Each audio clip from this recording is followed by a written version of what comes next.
मणिरामखेड प्रकल्पात जलसमाधी आंदोलन करणारे वायपणीचे बाधित शेतकरी जिंकले। प्रशासनाने दिलं लेखी आश्वासन, 6 महिन्याच्या आत प्रकल्पग्रस्त भागातील जमिनी संपादित करणार आणि शेतकऱ्यांना मोबदला देणार। किनवट माहूर विधानसभा मतदारसंघाचे भारतीय जनता पार्टीचे विद्यमान आमदार भीमराव केराम यांच्या वाढदिवसानिमित्त हार्दिक शुभेच्छा। आज 15 ऑगस्ट स्वातंत्र्य दिन, त्याचबरोबर विद्यमान आमदार भीमराव केराम यांचा वाढदिवस संपूर्ण किनवट माहूर विधानसभा मतदारसंघामध्ये मोठ्या उत्साहामध्ये साजरा करण्यात येत आहे।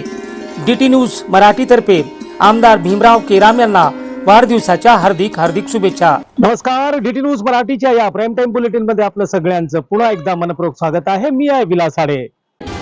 6 महिन्यापूर्वी बहुचर्चित असा माहूर तालुक्यातील मणिरामखेड प्रकल्प कार्यान्वित झाला।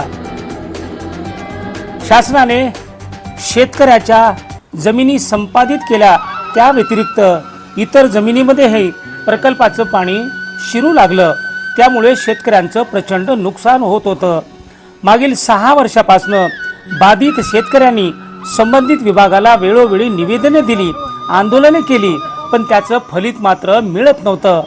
पण या 15 ऑगस्ट रोजी शेतकऱ्यांनी जलसमाधी आंदोलन मणिरामखेड प्रकल्पात सुरू केलं आणि सरकारी यंत्रणा हल्ली।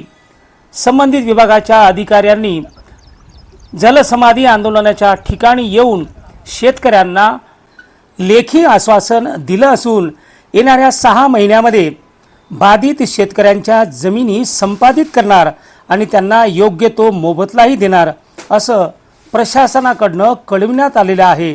त्यामुळे बाधित शेतकऱ्यांचा आजचा हा विजयाचा दिवस आहे।